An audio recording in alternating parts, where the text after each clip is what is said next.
अब हम देखने शुरू कर रहे हैं क्वेश्चन नंबर 21। अब यहाँ से हम 2 मार्क के क्वेश्चन शुरू कर रहे हैं।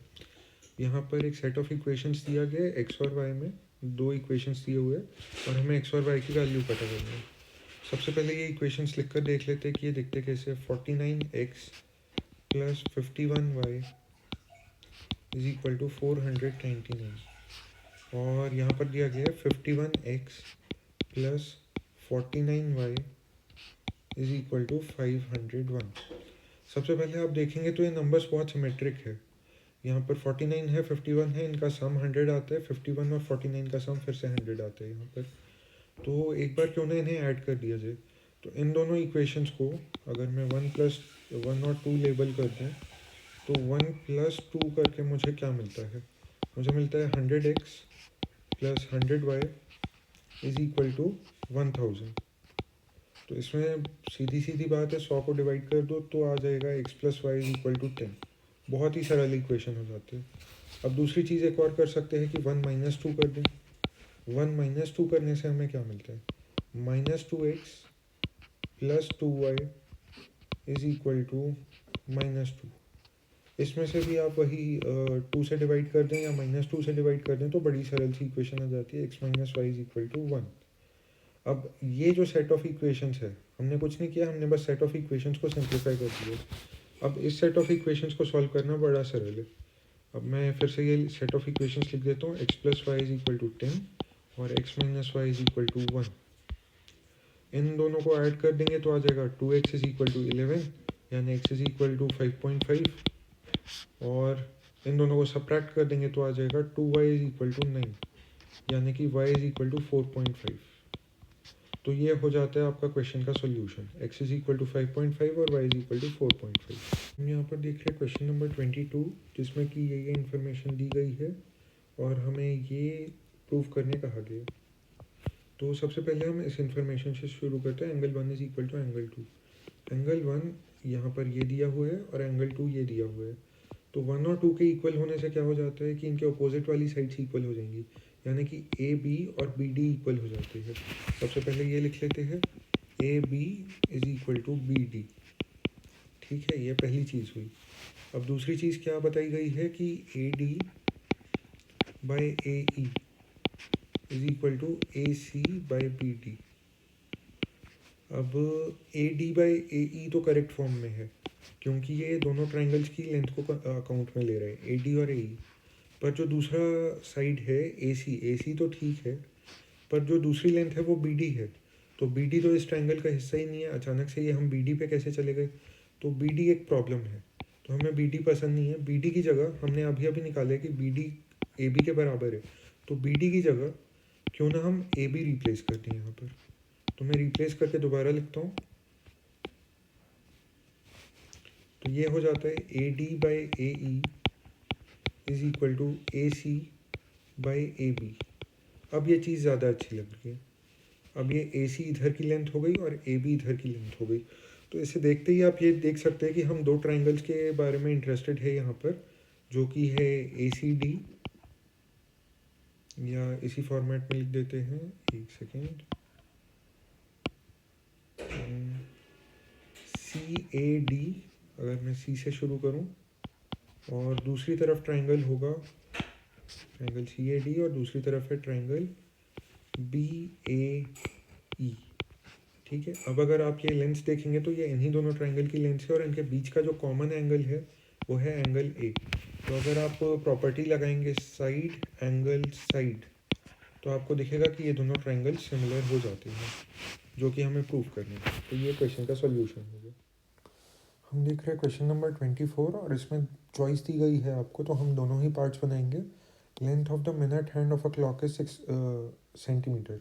तो एक घड़ी की बात चल रही है यहाँ पर और इसका मिनट हैंड दिया हुआ है 6 सेंटीमीटर का। ठीक है, अब समय कहाँ से कहाँ तक जा रहा है। Find the area swept by it when it moves from 7:05 to 7:40। अब एक घंटे में होते हैं 60 मिनट, आप जा रहे हो 5 मिनट से लेकर 40 मिनट तक, 7:05 से 7:40 तक, है ना। तो आप टोटल 35 मिनट स्पेंड कर रहे हो ये पूरे एक्सपेरिमेंट में ऑब्जर्व करते हुए, और टोटल टाइम होता है एक चक्कर का 60 मिनट। और एक चक्कर में होता है 360 डिग्री। तो आपका थीटा स्वेप्ट, जो आपका मिनट हैंड का स्वेप्ट एंगल होगा, वो आ जाएगा 35 डिवाइडेड बाई 60, ये मिनट्स का रेशियो ले रहे हैं। इसके बाद 360 डिग्री जो कि टोटल एंगल होता है। तो ये कुछ क्वांटिटी आ जाएगी आपके पास 60 टाइम्स, ठीक है, 60 डिग्री हो गया। और फिर क्या है, नहीं 6 डिग्रीज बचेगा। 6 इंटू 5 30, 6 इंटू 3 210 डिग्री के करीब आ जाएगा। ये 180 डिग्री से ज़्यादा है और आप 35 आधे घंटे से ज़्यादा जा रहे हो, तो आप एक्सपेक्ट भी करते हो कि ये 180 डिग्री से ज़्यादा होगा। तो थीटा स्वेप्ट आ गया अपने पास 210 डिग्री। अब हमें पता करना है कि इसमें एरिया कितना है। एरिया के लिए एक बार मैं फिर से घड़ी बना देता हूँ। आपने 5 मिनट से शुरू किया और आप 40 मिनट तक गए हो, तो ये पूरा एरिया है जो आप कवर कर रहे हो, राइट। अब अगर आप देखोगे, अगर आपको इसका एंगल भी पता चल गया है 210 डिग्री है, तो एरिया निकालना भी बड़ा ही सरल काम है। एरिया स्वेप्ट आ जाएगा टोटल एरिया, अब वो जो भी हो, फिलहाल इसको टोटल एरिया मान लेते हैं, मल्टीप्लाइड बाय 210 डिग्री जो कि स्वेप्ट एंगल है, डिवाइडेड बाय 360 डिग्री। लॉजिकली ये सही है। अब टोटल एरिया क्या होगा, pi into are square, r जो कि आपको 6 सेंटीमीटर दिया हुआ है, इसका स्क्वायर, और ये 210 डिग्री या 21 बाई 37, एक सेकेंड इसे थोड़ा सा सिंप्लीफाई करके लिख देते हैं। 3 7 21 और 3 12, हाँ, तो 7/12 ये फ्रैक्शन से मल्टीप्लाई करना है इसे। अब इसे थोड़ा और सिंप्लीफाई करना संभव है। 21 सेंटीमीटर स्क्वायर इंटू पाई, तो ये आएगा आपका फाइनल आंसर। और 21 इंटू 3 करेंगे तो लगभग आते हैं 63, तो मैं मानूंगा कि ये 70 के करीब जाएगा, लगभग नहीं 65 के करीब, 65 सेंटीमीटर स्क्वायर के करीब आपका सही आंसर होगा।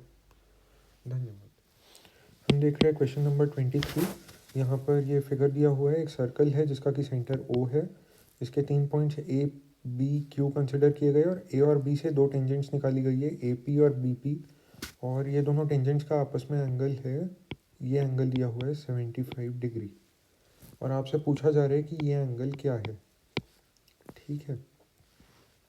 तो पहली स्टेप तो ये हो जाएगी कि आप ये रियलाइज़ करें कि इस क्वाड्रिलेटरल में ये दो एंगल 90 डिग्री है, तो ये 75 है, तो बचा हुआ एंगल क्या हो जाएगा, 360 माइनस 90 माइनस 90 माइनस 75, ये लिख देते हैं। एंगल AOB हो जाएगा, जो टोटल एंगल है क्वाड्रिलेटरल का एंगल्स का सम 360 डिग्री होगा, माइनस 90 डिग्री माइनस 90 डिग्री, ये दो टेंजेंट्स वाले ये दो एंगल हो गए, और फिर माइनस 75 डिग्री जो कि दिया हुआ एंगल है, तो ये आ जाता है 105 डिग्री, ठीक है। तो ये एंगल हमें पता चल गया 105 डिग्री। तो ये एक पार्ट ख़त्म हुआ क्वेश्चन का। अगला फाइनल पार्ट क्या है, AQB बताना है। AQB ये एंगल क्या है, तो अब आपको ये प्रॉपर्टी याद होगी कि angle subtended on the arc, जो कि ये एंगल है, is equal to half of the angle subtended on the centre of the circle. तो angle subtended on the centre of the circle ये हो गया 105 डिग्री, और आर्क का एंगल हो गया AQB, तो वो हो जाएगा 105 डिग्री बाय 2, जो कि आ जाता है 52.5 डिग्री। ये आपके क्वेश्चन का सोल्यूशन हो जाता है। हम देख रहे हैं क्वेश्चन नंबर 24 का और पार्ट। इसमें क्या कहा गया है, in the given figure arcs have been drawn of radius 7 centimetre.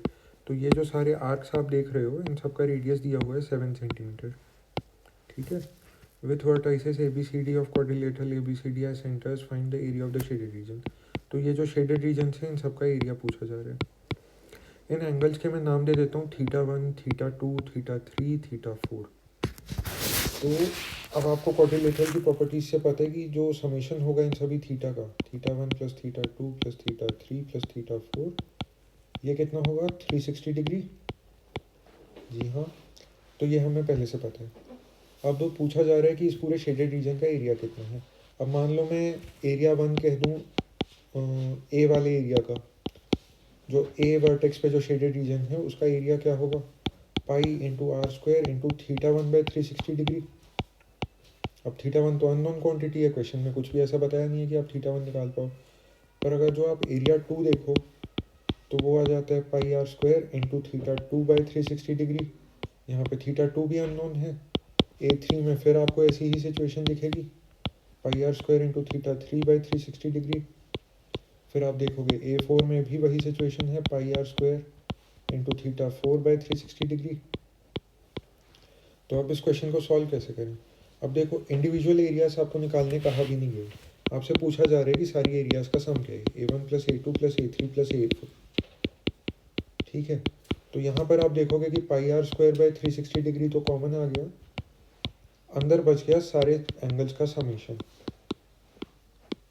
अब अगर आपको याद आ रहा हो, आपने एंगल्स का समीशन तो पहले ही निकाल रखा है, वो तो है 360 डिग्री। अब इस 360 डिग्री को सीधा यहाँ पर डाल दो, तो pi R square into 360 degree divided by 360 degree, तो ये 360 कट गया। तो इसका आंसर बड़ा ही सरल है कि ये पाई आर स्क्वायर होगा, जहाँ पे आर आपको 7 दे दिया गया है पहले से। तो लगभग एक पूरे, तो मुद्दे की बात क्या है कि इन सारे शेडेड रीजन्स को अगर आप उठा के एक दूसरे के साथ फिट करने जाएंगे तो ये पूरा मिलकर एक पूरा सर्कल बन जाएगा। अब पाई को मैं रख देता हूँ 22/7 इंटू 7 सेंटीमीटर का स्क्वायर,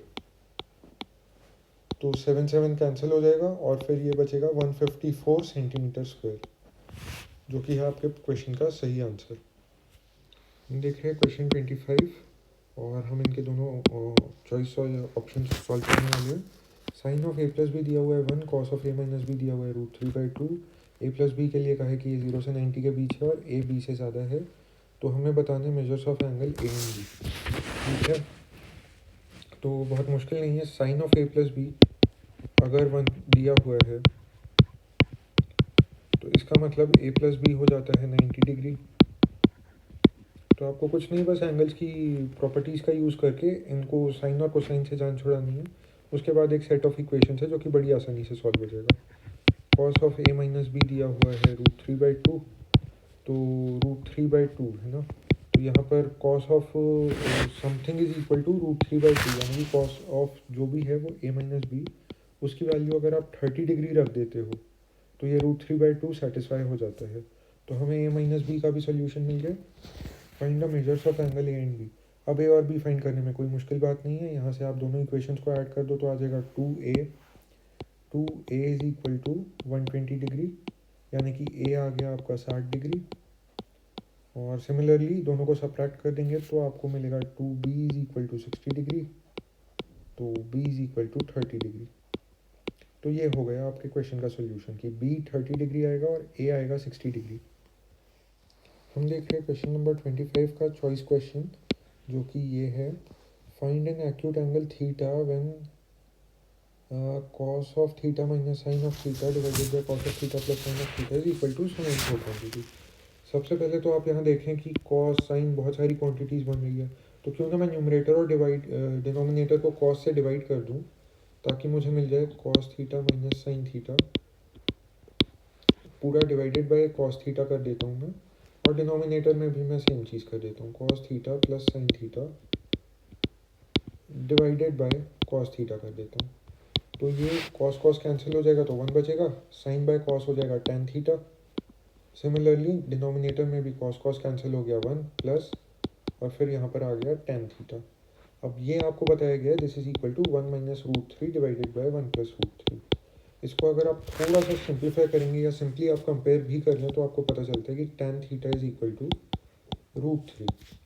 अब tan थीटा अगर √3 है तो थीटा कितना हो जाएगा 60 डिग्री, क्योंकि tan 60 इज इक्वल टू √3 और आपसे कहा गया है कि आपको एक्यूट एंगल ढूंढना है, तो ये सारी कंडीशन सेटिस्फाई करते हैं।